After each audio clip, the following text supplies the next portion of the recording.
The room fell into an uncomfortable hush the moment Blake Harrington walked in. Armani suit, Rolex gleaming, ego leading the way. He strutted through the upscale bistro like he owned it. When the waitress approached, early 30s, neat uniform, kind eyes, he barely looked at her. Blake said, "Did you lose a bet to end up working here?" Her smile flickered but held. "No, sir. I love what I do." Blake laughed loudly. "Love, bringing people forks and water?" His voice echoed off the polished walls. Diners glanced over. Some snickered. Others lowered their eyes, embarrassed for her. She straightened her posture, lips pressed into a professional smile. "I also love running things smoothly," she said calmly. Blake rolled his eyes. "You should aim higher, sweetheart." With that he turned away, smug and unbothered. But the flicker in her eyes said everything. Something more was coming. Something he wouldn't expect. The air crackled after the billionaire's remark, but no one dared challenge him. The waitress turned and walked toward the kitchen, her steps graceful, her face unreadable. Behind her murmurs rose, tiny fragments of judgment, amusement, and discomfort. A nearby server whispered, "Why does he always pick on her?" Another shook their head. "Because she never bites back." As she passed the bar, the bartender, a kind-eyed older man, gave her a supportive nod. She nodded back, calm but tense. The restaurant had witnessed Blake's cruelty more than once, and she always swallowed the insult. But something was different tonight. Her silence wasn't surrender, it was strategy. From behind the counter, the restaurant's co-manager raised a brow, confused by her serenity. The waitress reached the swinging kitchen door, pushed it gently, and disappeared into the back, still silent, but not defeated. In the quiet sanctuary of the kitchen, the noise outside faded. She leaned briefly against the counter, inhaling deeply. Her fingers trembled for a moment before she clenched them into a fist, steadying herself. The chefs glanced over, but none dared interrupt. On the wall hung a framed photo. An older black man, smiling proudly in front of the same restaurant years ago. Her father. She looked at it, and for a moment her eyes moistened. "You always said grace was strength," she whispered. Then she composed herself, tugged at her vest, and stood tall again. "All right, table 5's ready for entrees," she said with her usual calm. The staff responded immediately. But under that calm surface, a new fire simmered. She wasn't going to let tonight end the way it started. Back on the dining floor, Blake was in full performance mode. People like that, they waste their lives taking orders. His friend across the table chuckled nervously. A younger waiter passed by and paused, clearly hearing the comment. Blake didn't care. If she had any brains, she'd be sitting at a desk, not wiping them. A hush spread again. No one was laughing anymore. Just the sound of forks on plates and clinking glasses. Clinking glasses. One woman across the room raised her brow, eyeing Blake with disgust. He noticed, scoffed, and waved a hand. "Relax, it's not personal, she's probably used to it." Behind him, the waitress stepped out from the kitchen again. Her face showed no anger, only purpose. The waitress approached his table again, refilling water with a practiced hand. "Enjoying the evening, sir?" she asked politely. Blake didn't even look up. "It's tolerable. Could be better if you weren't narrating your life to every table." A smirk curled on his lips.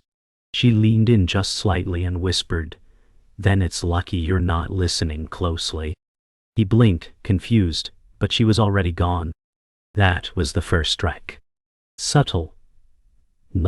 Controlled. And beneath the surface, she was just getting started. Years ago, this same restaurant looked very different. Worn linoleum floors, flickering overhead lights, the scent of fresh bread fighting the age of the place. She was just a girl then, no older than 17, wiping tables beside her father, the proud owner of the modest family bistro. He taught her everything: how to fold napkins like art, how to treat every guest like royalty, and how to never let pride outweigh purpose. When business slowed, he refused to lay anyone off. "We eat last," he said. She remembered that night he stayed behind, lights off, sitting at table 5 with unpaid bills spread out in front of him. She peeked from the hallway, clutching a dish towel, silent tears in her eyes. She never forgot that image, her superhero looking defeated. He died 6 months later. The restaurant closed soon after. But the lessons he left her never did. Now, years later, she moves through the upscale version of that same space with quiet command. The walls are new, the lights elegant, but the spirit, still hers.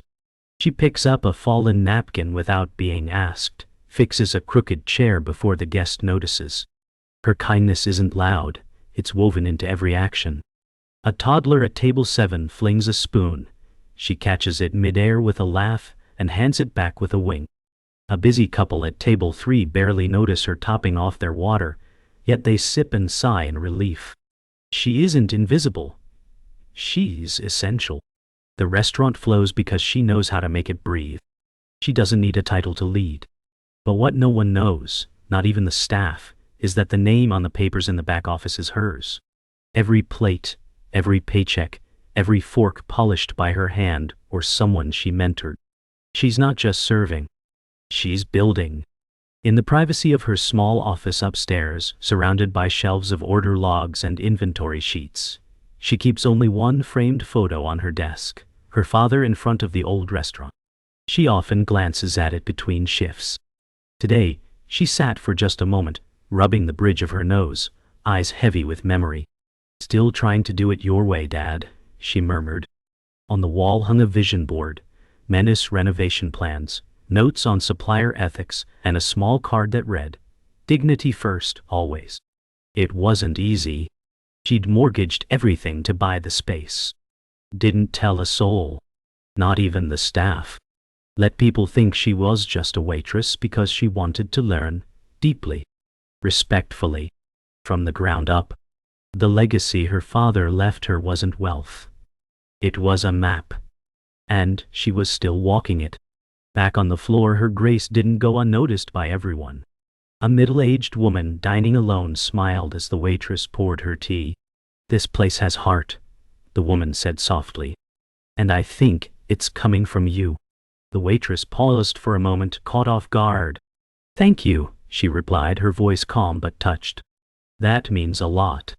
The woman smiled knowingly. Places like this only work when the person at the center really cares. The waitress simply nodded and moved on, but those words stayed with her. Even in silence, some people could see. They saw the care in how she corrected a server's error without scolding, in how she waited until guests finished talking before stepping in.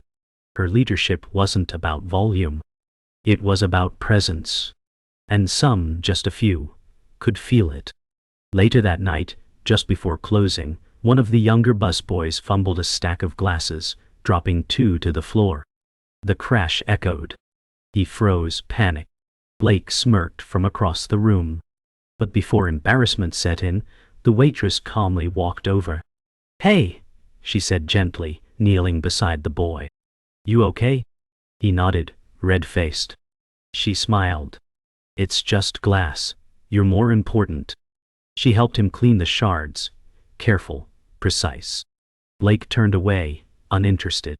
The busboy whispered, "Thanks. I thought I was gonna get yelled at." She winked. "Not tonight." Later, she slipped him half her tip with a note, for staying calm. He stared at the folded bill, shocked. For her, it was a quiet investment. For him, it was unforgettable. Leadership wasn't always loud. Sometimes it bent down and picked up broken pieces with you. The next evening, Blake returned. This time, he didn't come alone.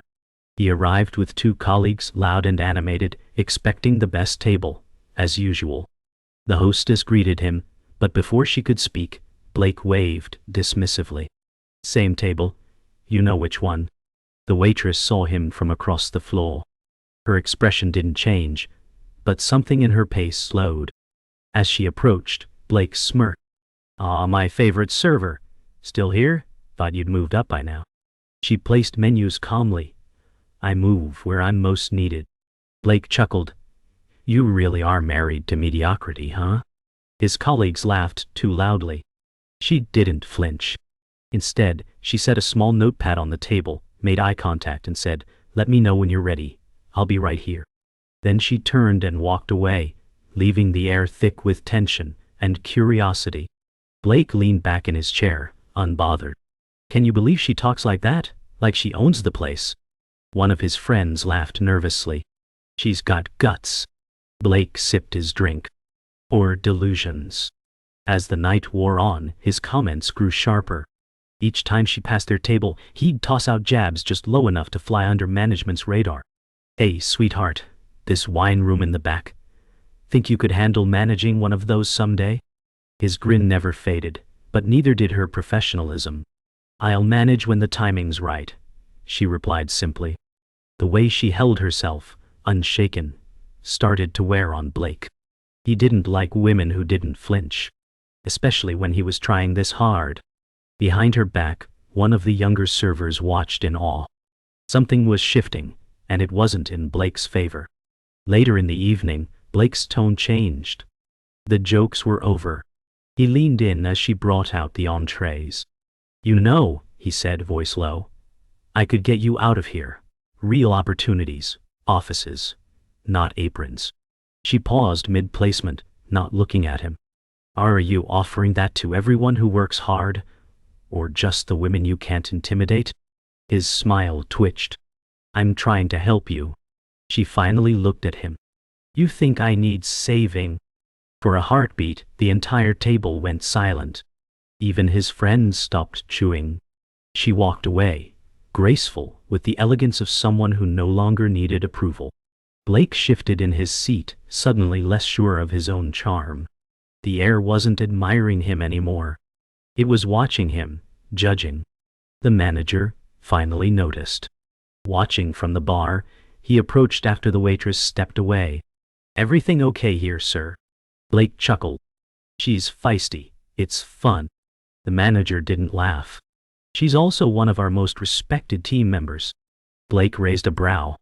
"Team member? She's a waitress." The manager's voice was steady. "And she runs this floor more smoothly than anyone I've ever hired." Blake scoffed, dismissing him. "Whatever helps you sleep." The manager didn't argue. He simply turned and walked away. Blake glanced around, but now the room felt colder. Conversations resumed, but they no longer included him. The subtle shift in energy was unmistakable. Even his friends leaned back, no longer entertained. What started as playful arrogance was beginning to rot into isolation. When the check came, Blake tossed a few bills on the table. "Less than the tip should have been." "For the performance," he said dryly. The waitress glanced down, then back up with a soft smile. "Every dollar teaches us something, doesn't it?" Blake furrowed his brow. "What's that supposed to mean?" She simply turned and walked away, the faintest glimmer of satisfaction in her step. One of his friends muttered, "Man, I think she got the last word." Blake didn't respond. He stared at the door she disappeared through, confused. Not angry. Not amused. Just unsettled. For the first time, the man who always controlled the room had lost his grip. And he knew it.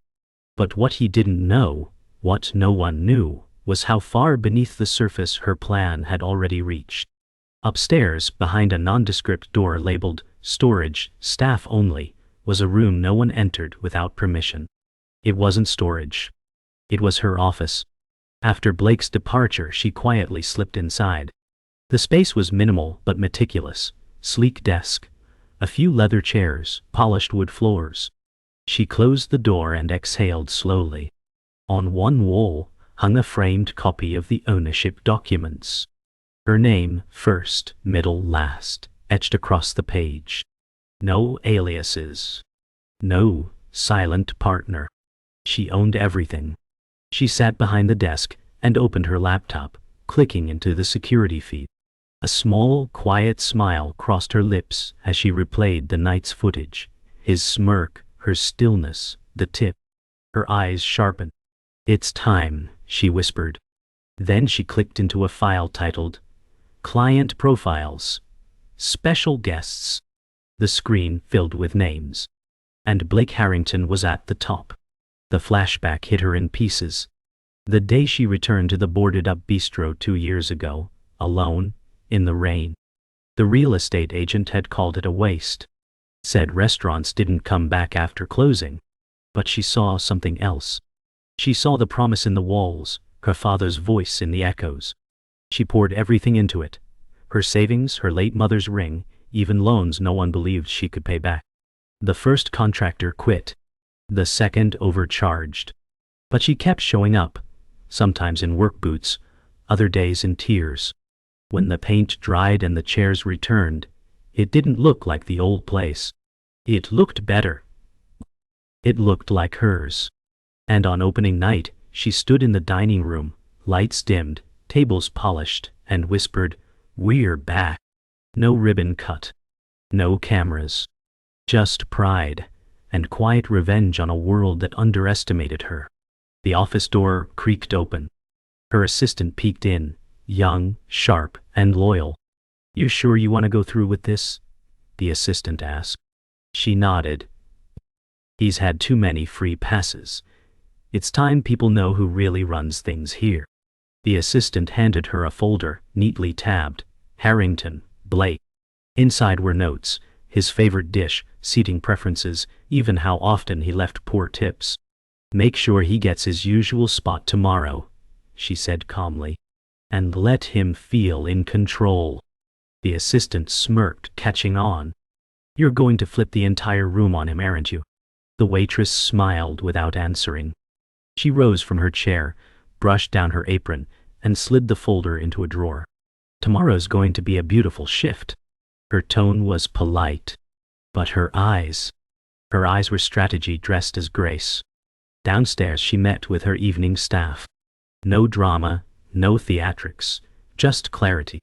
"Tomorrow Mr. Harrington returns. You'll treat him with courtesy. Nothing more. If he crosses a line, escalate to me. You do not engage. You do not flinch." Her team listened, wide-eyed. One busser whispered, "What's going on?" She smiled softly. "Just another shift. But let's be excellent." They nodded. Respect wasn't demanded from her, it was mirrored. After dismissing the meeting, she stood alone for a moment, staring at the floor. The same tiles her father once walked on. She knelt, ran her fingers along a groove in the grout. Still there. Still strong. Then she stood and adjusted her name tag. Not the engraved one in the drawer. The blank one. The one that let her walk unnoticed. That's how you observe a man like Blake before he knows he's being watched. The final prep was silent and deliberate. Silverware gleamed. Tablecloths were wrinkle-free. Fresh candles replaced old ones. She oversaw everything, not with commands, but with presence. As she moved through the dining room, she paused by table 5, her father's favorite.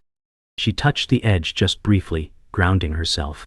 That table was where he taught her to read a ledger, where he taught her to lead without raising her voice. Tonight, it would host the man who mocked her legacy. She didn't want revenge.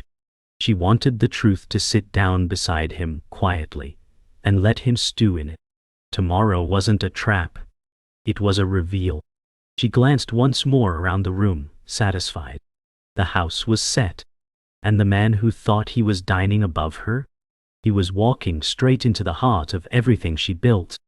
The next evening, Blake entered the restaurant like royalty. His reservation had been confirmed, his usual table waiting under the dim golden lights. He barely noticed the quiet smiles exchanged among the staff. Everything looked the same, felt the same, but it wasn't. The waitress approached, just as she always did. "Welcome back, Mr. Harrington," she said smoothly. He grinned. "I knew you'd be thrilled to see me again." She nodded once. "Absolutely. You're one of our most memorable guests." Blake smirked as he took his seat. The wine he liked was already decanted. The lighting at the table, perfect. The music? Music. Exactly his taste. He leaned back, feeling like a king.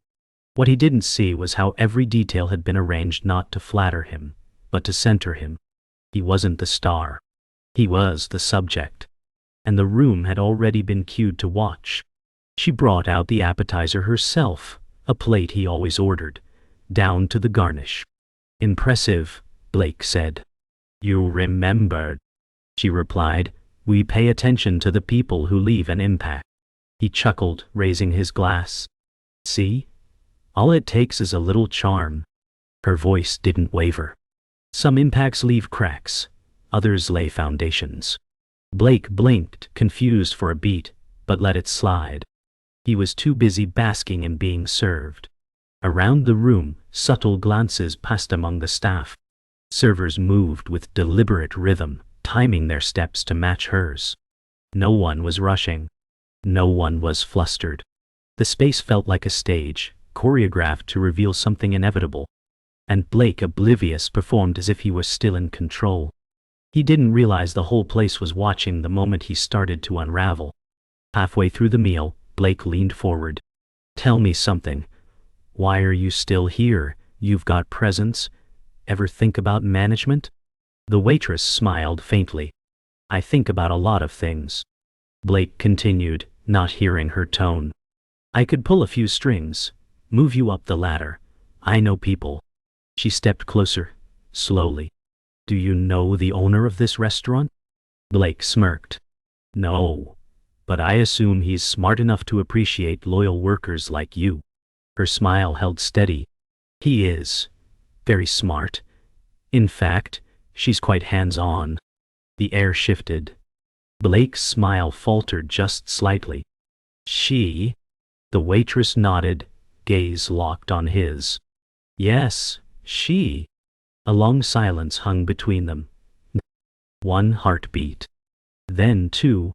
Around them, it felt like time had stopped.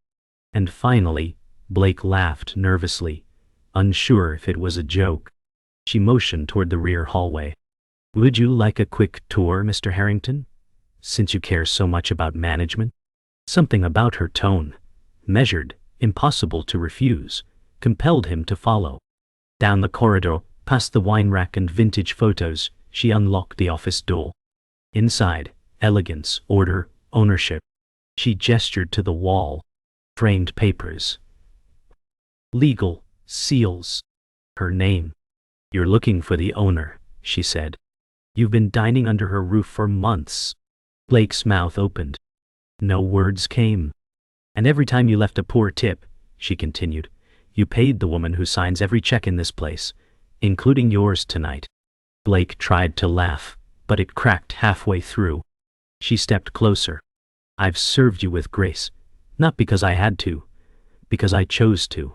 She wasn't angry. She was free. Then, she didn't gloat. She didn't raise her voice. She simply extended her hand to the open door. Your table is waiting. Blake hesitated, then stepped back out into the dining room.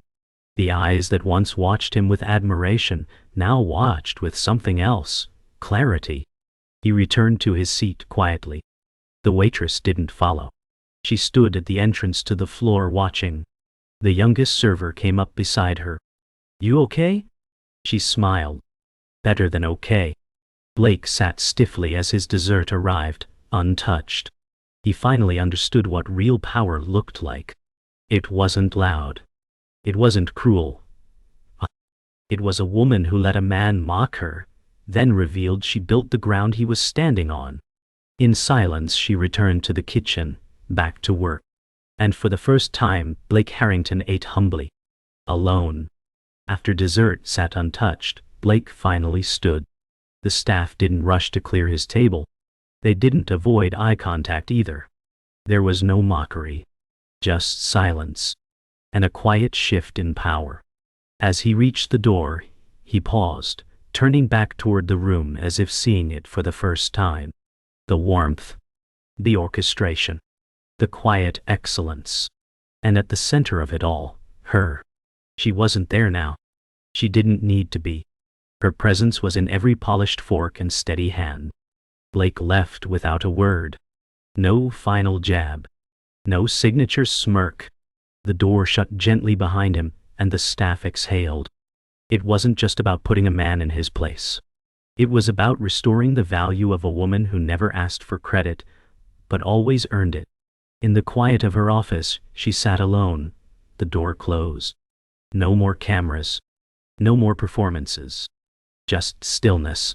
She removed her apron, folded it carefully, and placed it beside her on the desk. She looked up at her father's picture. "He saw me, Dad," she whispered. "He saw what you built through me." There were no tears, only clarity. Not long ago she had stood in this very office, unsure she could keep it open for another month. And now, her restaurant had a wait list. Her staff was loyal.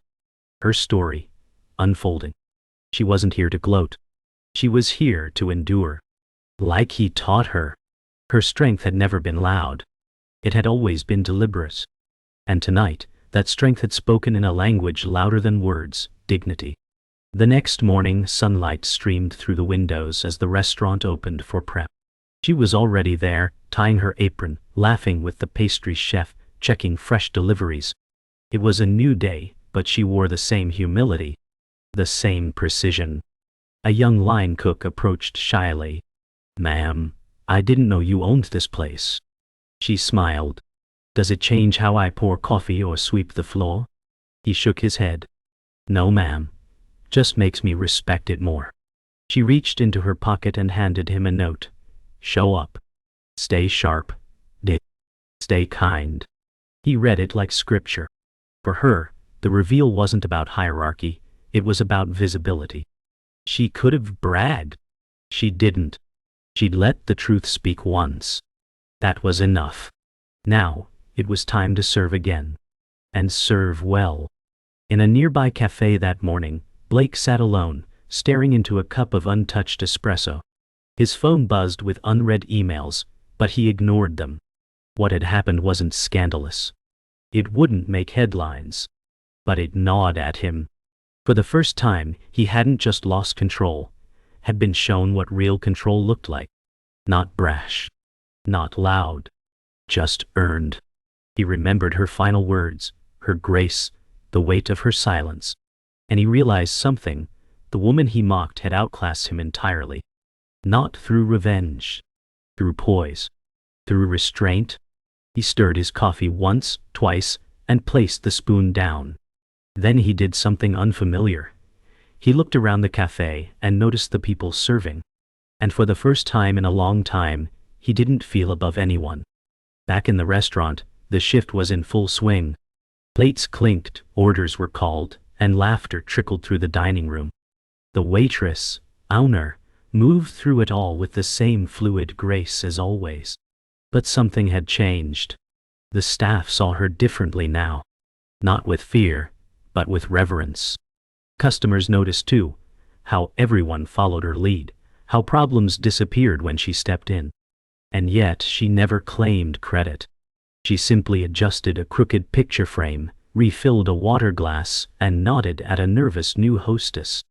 At one point, someone asked, "How does she do it all?" A server smiled and replied, "She doesn't do it all, she makes us want to." Leadership, after all, wasn't a title on the wall. It was 1,000 quiet choices that made everything around her stronger.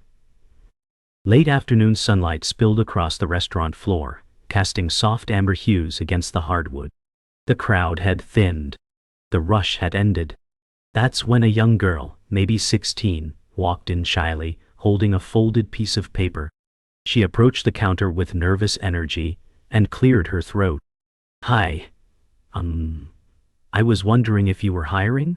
The waitress, still in uniform, still wiping down menus, looked up and smiled. "Looking for a job or something to prove to yourself?" The girl blinked. "Maybe both." The owner nodded slowly. "That's how I started." She took the paper, a printed resume, half crumpled, and scanned it. "We train hard, we work harder, but if you show up with heart, we'll meet you halfway." The girl lit up. "I will." A handshake sealed it. Not just a job, but the start of another story, the way her own had once begun. The staff gathered near closing, leaning on counters, sipping from chipped mugs. It wasn't an official meeting, just a quiet moment shared by those who knew what this place meant. One of the line cooks said, "You know, she's the reason I didn't quit that first month." Another added, "She gave me a second chance when I messed up inventory. Twice." Laughter rose gently. The waitress sat nearby, polishing a sugar container, pretending not to hear. But she heard it all. It wasn't about being admired. It was about being trusted. She didn't need a podium or a spotlight. She had built something that ran on belief, in her people, in her purpose, in the details no one else noticed. And now they were noticing. Not just her, but each other. The foundation had become a team, and the team had become family. The final customer of the night was a man in his late 70s. He ate slowly, savoring each bite, alone but content. As he paid, he paused beside the waitress. "You know," he said, "I've eaten in this spot since it belonged to a man named Henry. You remind me of him." She smiled. "He was my father." The old man lit up. "That explains it.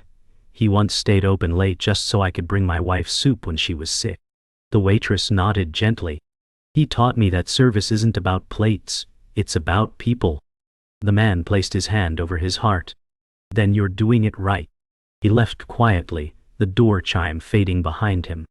She stood there a moment longer, not speaking, just remembering. Her father wasn't gone. Not really. He was still seated at every table, in every act of kindness she served. As the chairs were stacked and the last lights dimmed, she moved from table to table, straightening silverware, folding napkins, adjusting the smallest of things. She didn't do it out of habit.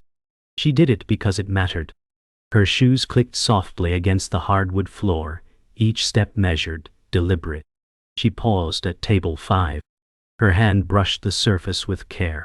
Not just because it had been her father's favorite, but because tonight she had reclaimed it. Her journey hadn't needed a crowd or an applause. It had needed patience. She turned toward the kitchen, flicked off the overhead light, and let the last ray of dusk fall across the empty room. It wasn't a victory lap. It was a quiet vow.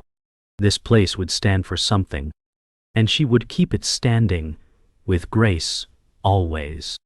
Outside, the street had gone still. She stepped out the front door, keys jingling softly in her hand, and locked it with quiet finality. A breeze picked up, rustling the awning. She stood there for a moment, eyes closed, breathing in the night. A voice from behind startled her slightly. It was the new girl.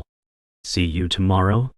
The waitress turned, smiled, and replied, "You bet, we've got people to feed." The girl laughed and jogged off. Alone again, the owner looked up at the sign. It didn't bear her name. Not yet. But every light inside, every heartbeat behind those walls, was hers. She stepped off the curb and into the night. Not as someone chasing recognition, but as someone who had already built something lasting. The screen fades to black with her final line. Some serve with grace. Some rise with it.